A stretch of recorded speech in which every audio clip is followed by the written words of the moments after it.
Bonjour, peuple du Seigneur. Nous nous retrouvons encore ce matin dans notre rendez-vous matinal d'édification, comme le Seigneur nous a toujours recommandé. Amen. Aujourd'hui, nous allons vraiment nous intéresser au choix que Dieu a pour chacun de nous voit heureux. Amen.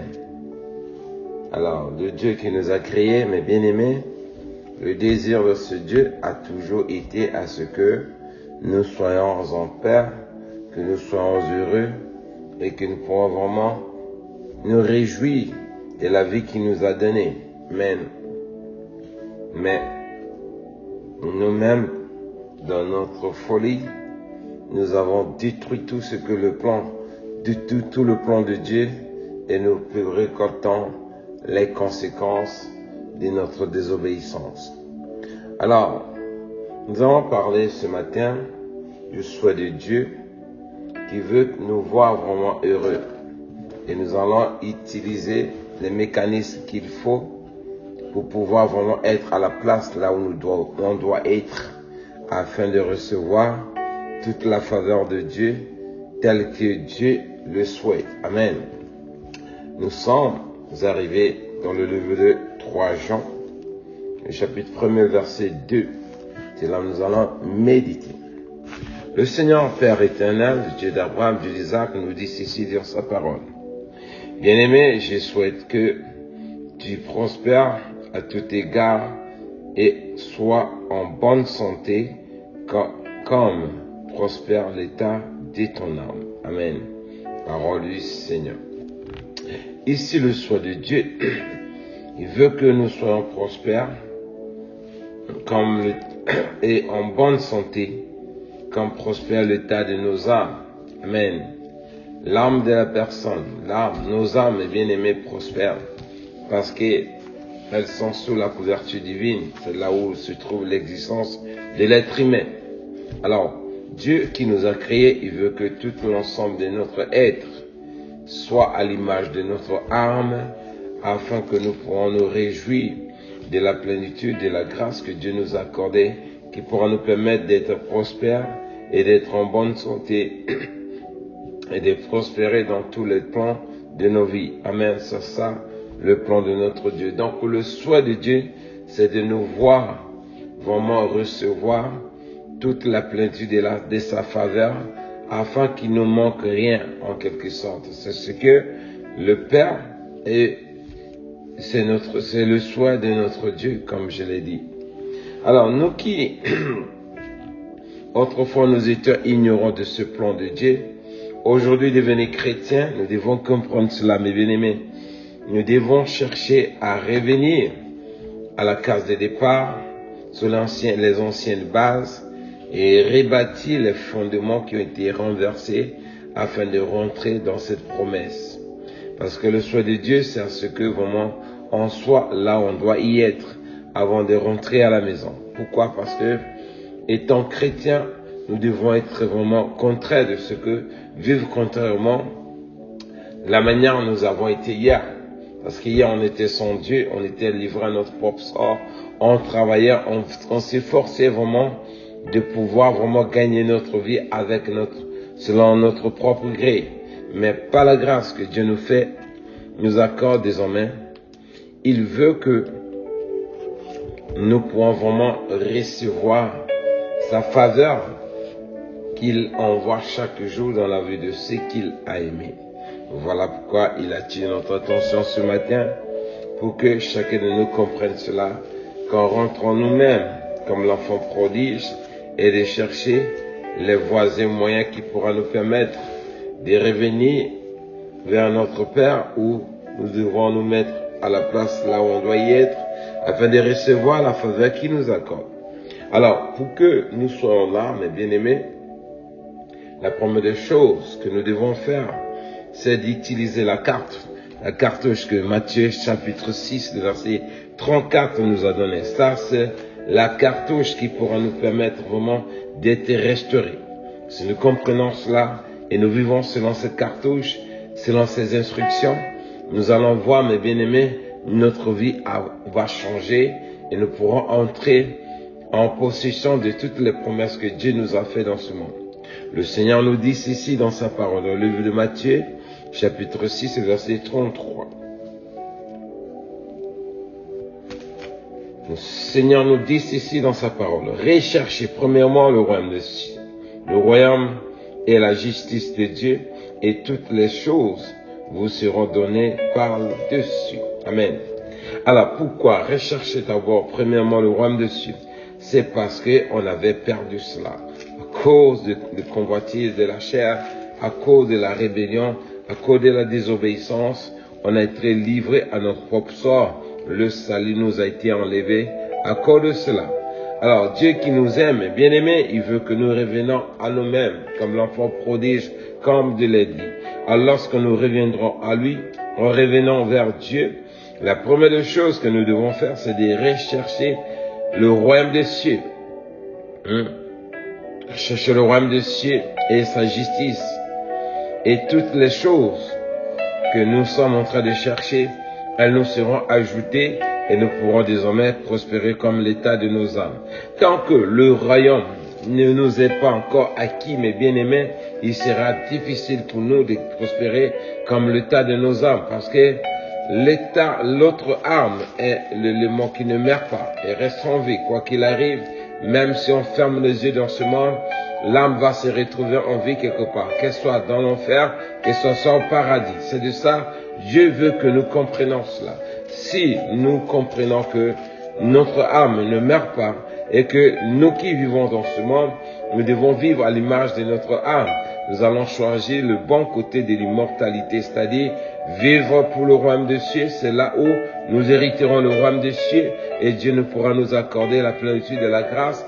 Nous serons nourris de la longévité, de l'éternité, des siècles, tel que Dieu le vit depuis que le monde a existé. Dieu a toujours été Dieu. Amen. C'est de ça Dieu veut que nous comprenions cela. Lorsque nous allons comprendre cela, mes bien-aimés, nous allons vivre selon cette promesse. Beaucoup de choses vont changer dans nos vies.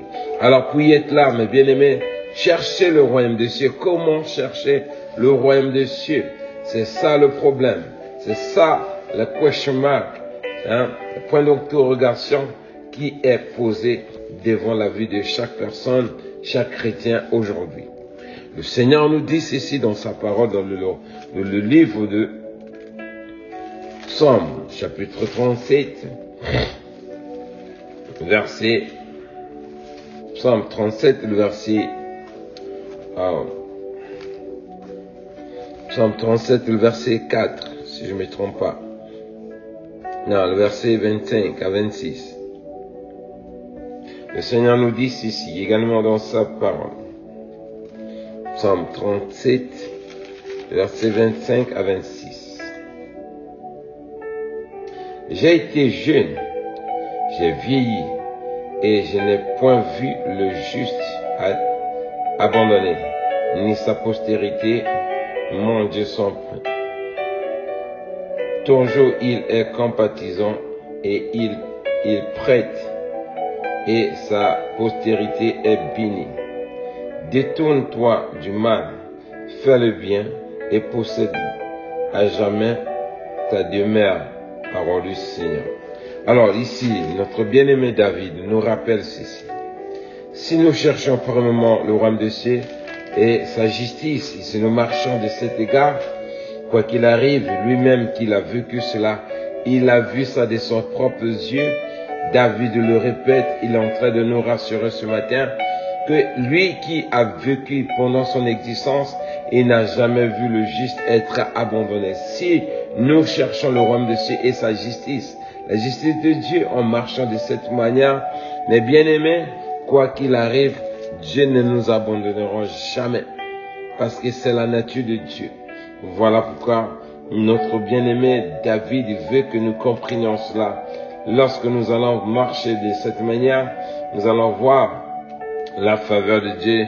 Nous pourrons nous réjouir de la faveur de Dieu dans tout l'ensemble de nos vies, comme il nous a dit. Parce qu'il a dit, ni si j'ai été jeune, j'ai vieilli et je n'ai point vu le juste abandonné, ni sa postérité manger son pain. Alors, notre justice, mes bien-aimés, elle va occasionner l'abondance dans la vie de nos enfants. En quittant ce monde, nous allons laisser l'héritage à nos enfants. C'est de ça Dieu veut que nous comprenions cela.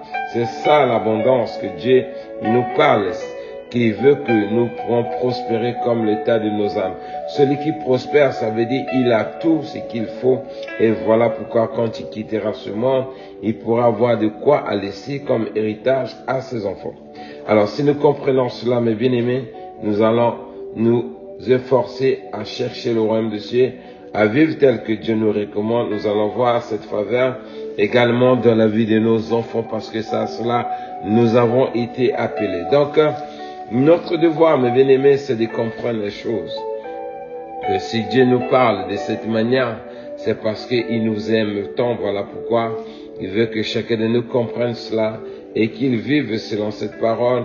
Il pourra être bénéficiaire de toute la faveur que Dieu donne à tout ce qu'il a aimé, en commençant d'abord par nous-mêmes. Amen.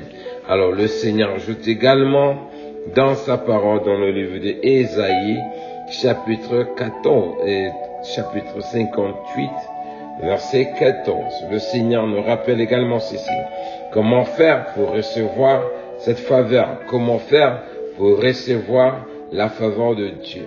Le Seigneur nous dit ceci. Alors, tu mettras ton plaisir en l'Éternel et je te ferai monter sous les hauteurs du pays.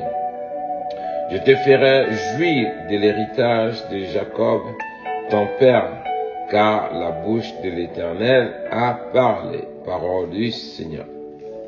Alors ici, le Seigneur nous rappelle également ceci. Si nous prenons plaisir à être dans la présence de Dieu en cherchant sa face, en marchant dans sa justice, et il nous élèvera dans les hauteurs du pays, et il fera lui de l'héritage qu'il a donné à Jacob, notre père, car la bouche de Dieu a déclaré cela. Si c'est Dieu qui dit cela et il confirme et il persiste et il signe, ça veut dire que quoi qu'il arrive, le ciel et la terre doivent griller parce que c'est la signature de celui qui détient les cieux et la terre. Personne ne pourra révoquer cela parce qu'il est le Créateur. C'est à nous de comprendre cela et vivre cela. Dieu pourra faire le reste parce que c'est à cela il nous a appelés. Notre Dieu est fidèle, ce qu'il a déclaré. Si nous croyons à ses promesses, elle pourra s'accomplir dans nos vies parce que notre Dieu ne ment pas. Ce que nous devons faire seulement, c'est de faire de Dieu, de chercher la faveur, c'est-à-dire chercher la faveur de Dieu, d'être dans sa présence, vivre tel qu'il nous a recommandé. Alors Dieu pourra nous accorder la grâce qu'il accorde à tous ceux qu'il a promis comme bénédiction et faveur. Pourquoi notre Dieu est fidèle dans tout ce qu'il dit. Ce que nous devons faire, c'est comme le psaume 37, verset 4 nous rappelle, fais de l'Éternel tes délices et il te donnera ce que ton cœur désire. Cherche plaisir dans la présence de Dieu, Dieu nous donnera ce que nos cœurs désirent.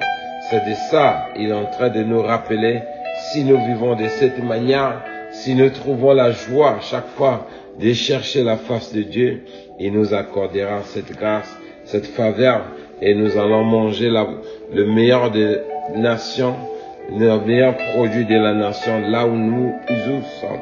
Parce que c'est cela, nous avons été appelés. Dans le livre de Colossiens, chapitre 3, le verset 5 à 10. Ce que nous devons bannir dans nos vies, mes bien-aimés, regardez ce qui nous empêche à lui vraiment de cette faveur que Dieu nous a disons, réservé. Le Seigneur nous dit ceci dans sa parole. Par le verset 5.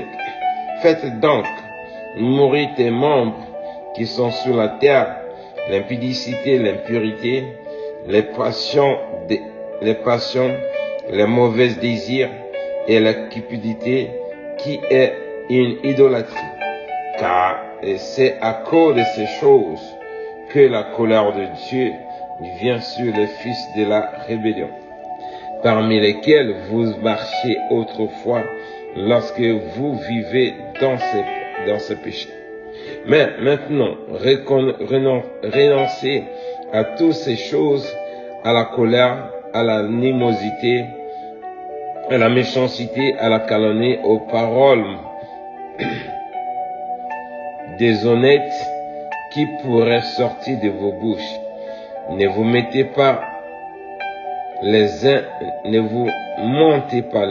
autres, vous étant dépouillés du vieil homme et de ses œuvres, ayant revêtu l'homme nouveau qui se renouvelle dans la connaissance selon l'image de celui qui l'a créé. Parole du Seigneur. Alors ici, mes bien-aimés, si nous n'arrivons pas à prospérer comme l'état de nos âmes, c'est parce que nos membres ont en train de réclamer toujours disons, la réjouissance du péché. Lorsque nous allons continuer à vivre dans la vie pécheresse, mes bien-aimés, le royaume des cieux nous échapperons toujours et nous ne pourrons jamais prospérer comme l'état de nos âmes. Pourquoi? Parce que notre Dieu est fidèle, il veille sur sa parole. Ça, lui, il a fait sa part. Il a fait sa part pour nous donner tout ce qu'il faut. Il a créé ce monde pendant 6 jours. Il a mis tout ce qu'il faut pour nourrir toutes les générations qui passent dans ce monde. Alors, si nous ne voulons pas l'écouter, mes bien-aimés, c'est nous-mêmes qui allons subir les conséquences.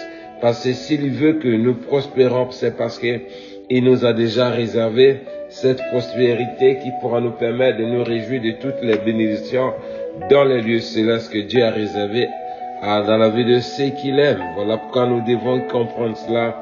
En vivant de cette manière, comme la parole de Dieu nous dit, en faisant mourir nos membres qui sont sur la terre, alors nous allons voir la grâce que Dieu apporte au travers de sa parole. Elle sera le partage de nos vies comme il a dit.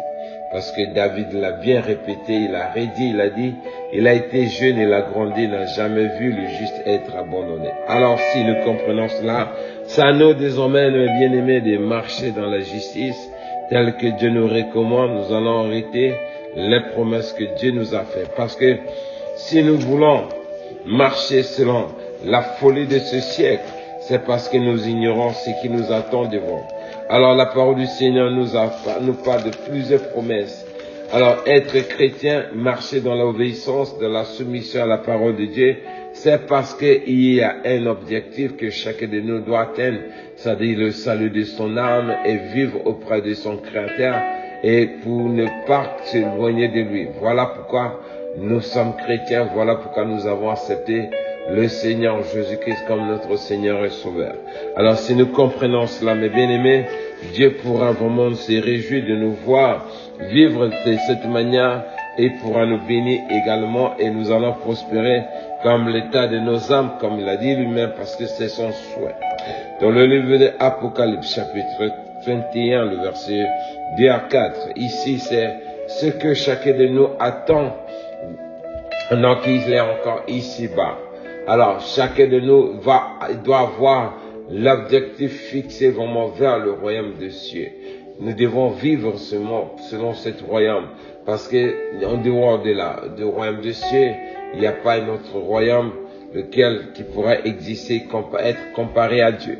Alors, le seul royaume que nous connaissons, c'est ce que Dieu nous a fait parvenir au travers de la mort et la résurrection du Seigneur. Si nous croyons et nous confessons que Jésus-Christ est venu dans ce monde, il est mort, il est ressuscité, et il est assis à la droite de Dieu le Père, nous partons, nous nous accrochons à toutes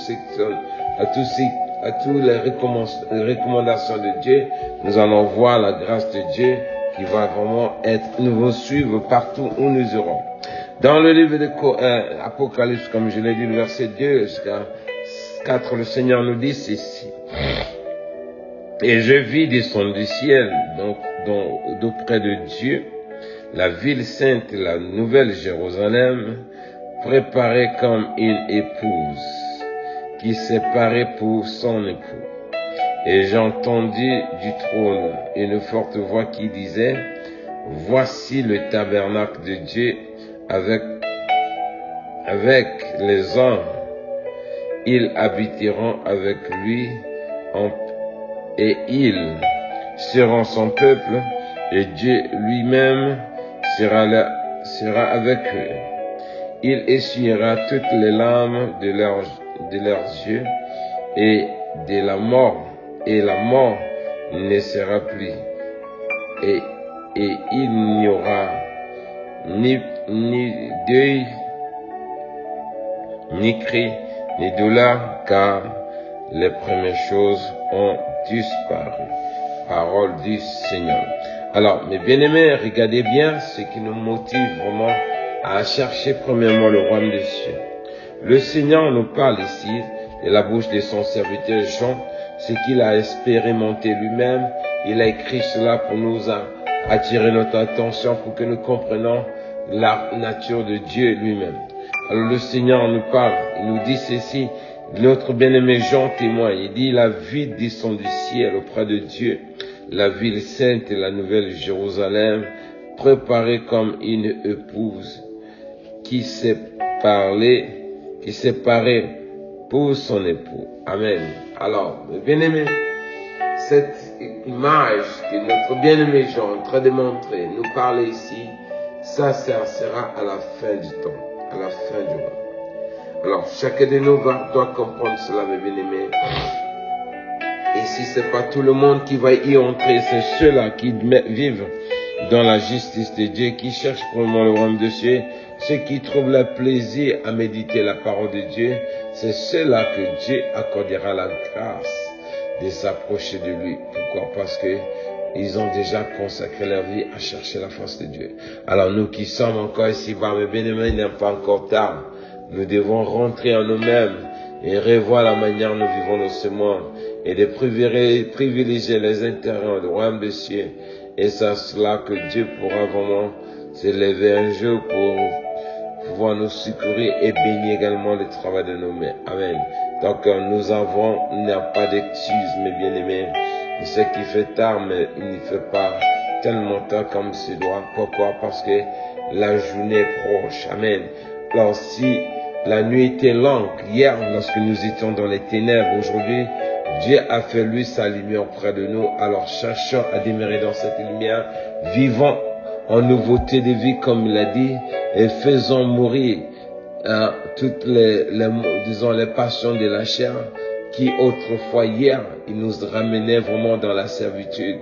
Et à cause de cela, on n'arrivait pas vraiment à prospérer comme l'état de nos âmes. Mais Dieu nous fait grâce désormais par sa parole ainsi que par la recommandation de certains hommes de Dieu qui sont là pour nous édifier. Écoutons seulement les conseils que Dieu nous donne à travers ses serviteurs. Nous allons recevoir toutes les promesses de Dieu parce que notre Dieu ne ment pas. Celui qui prendra la décision vraiment de dire trop c'est trop, je veux voir la gloire de Dieu dans ma vie et je vais vivre désormais tel que Dieu nous recommande et nous allons voir Dieu aussi de sa part, il fera faire ce qu'il y a à faire et nous allons voir cela pourra faire avancer l'œuvre de Dieu. Alors c'est ce qu'on avait à partager ce matin. Que Dieu nous bénisse, que Dieu nous protège. Shalom, shalom. On se retrouve demain par la grâce de Dieu. Bye. Bye.